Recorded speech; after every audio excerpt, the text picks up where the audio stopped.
Assalamualaikum warahmatullahi wabarakatuh. Bismillahirrahmanirrahim.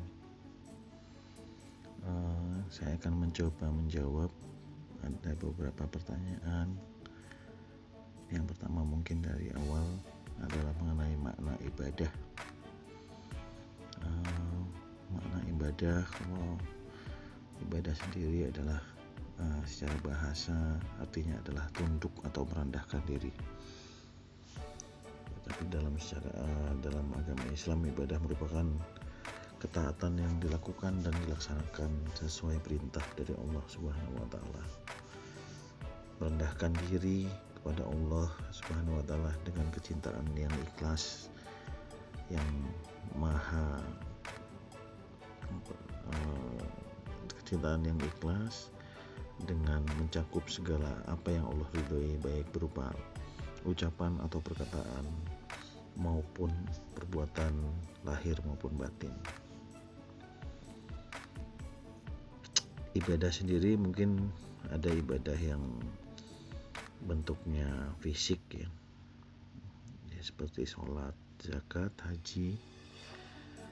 Juga ada ibadah secara lisan atau yang biasanya dilakukan dengan berzikir contohnya, dan juga ada ibadah hati.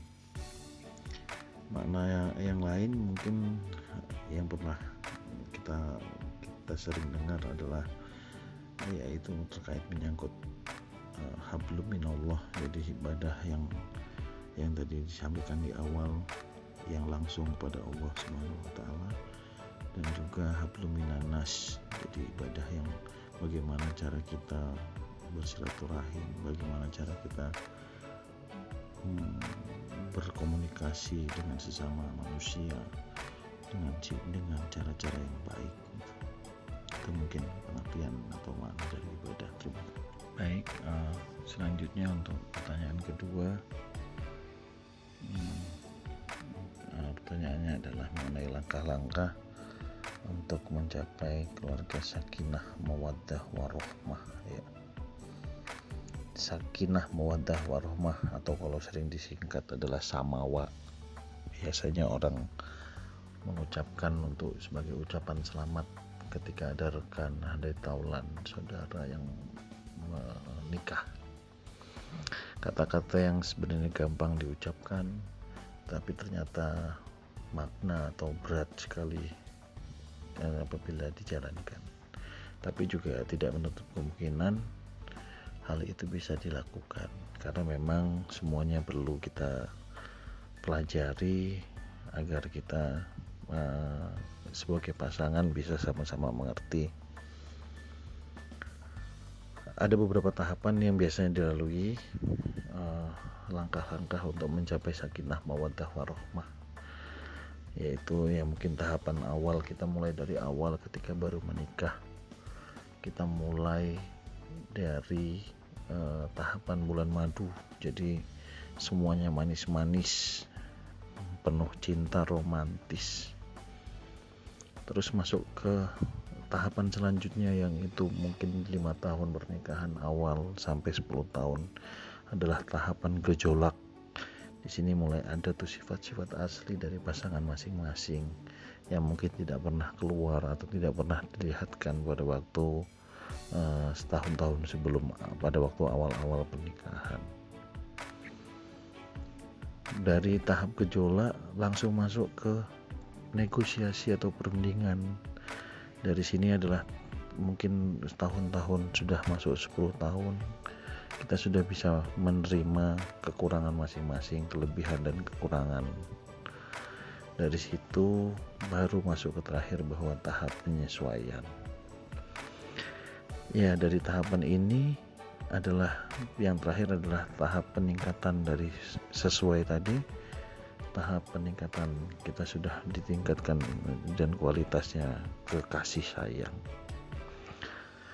Dan selanjutnya adalah tahapan terakhir adalah tahapan kemantapan, di mana masing-masing pasangan akan saling menghayati cinta kasih sebagai realitas, sehingga insya Allah apapun goncangan dalam rumah tangga bisa dilewati bersama-sama. Tapi dari semua itu yang disampaikan oleh kami tadi, semuanya tetap berdasar pada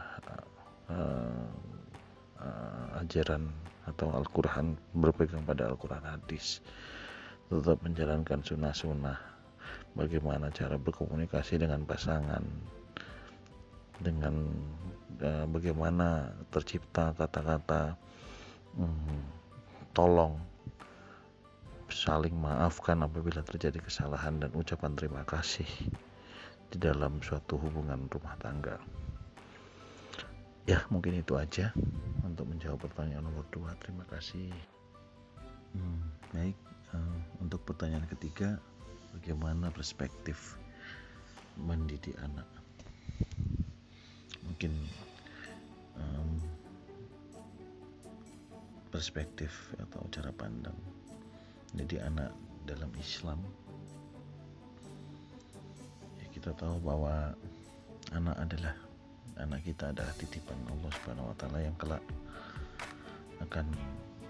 akan dimintai pertanggungjawaban oleh Allah Subhanahu wa taala selaku pencipta kepada kita yang dititipkan, gitu ya.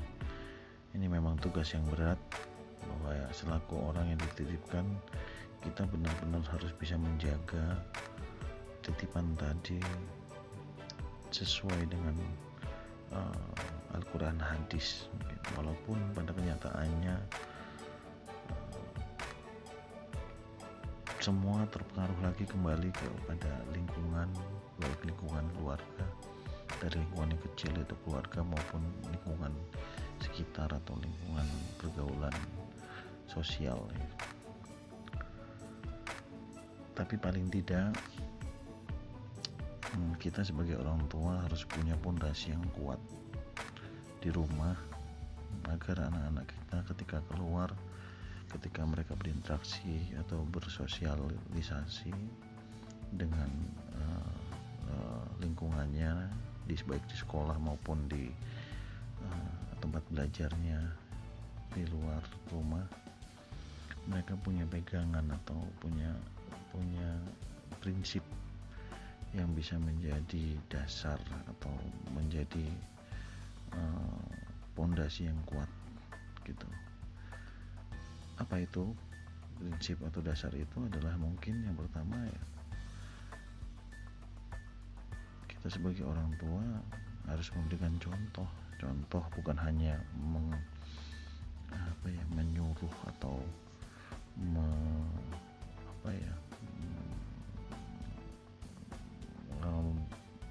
menyuruh atau tidak memberikan contoh, gitu.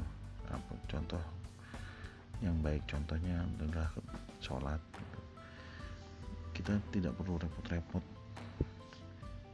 memarahi anak kita berikan contoh. Ketika waktunya sholat, kita langsung siap sholat dan mengajak anak kita sholat. Lama-lama nanti anak kita akan terbiasa bahwa ketika azan terdengar, mereka harus siap dengan wudhu dan sudah siap untuk sholat. Itu contoh yang memang harus ada di lingkungan keluarga dulu, gitu. Dari situ mungkin akan lanjut ke contoh-contoh yang lain, bagaimana berperilaku karimah, mempunyai akhlak yang mulia, bagaimana cara berkomunikasi dengan orang yang lebih tua. Itu semua nanti akan mengikuti itu. Tapi paling tidak kita sebagai orang tua, bukan hanya cara mendidiknya, bukan hanya memberikan instruksi atau menyuruh atau menghardik, gitu, tapi kita juga harus memberikan contoh agar anak-anak kita bisa ada role model, ya, yang bisa dijadikan panutan, yang kelak menjadi pondasi yang kuat. Walaupun nanti kita mungkin punya karir ataupun pergaulan yang luas, baik itu di tingkat nasional maupun internasional. Ya, mungkin itu saja jawaban dari pertanyaan nomor 3. Terima kasih. Assalamualaikum warahmatullahi wabarakatuh.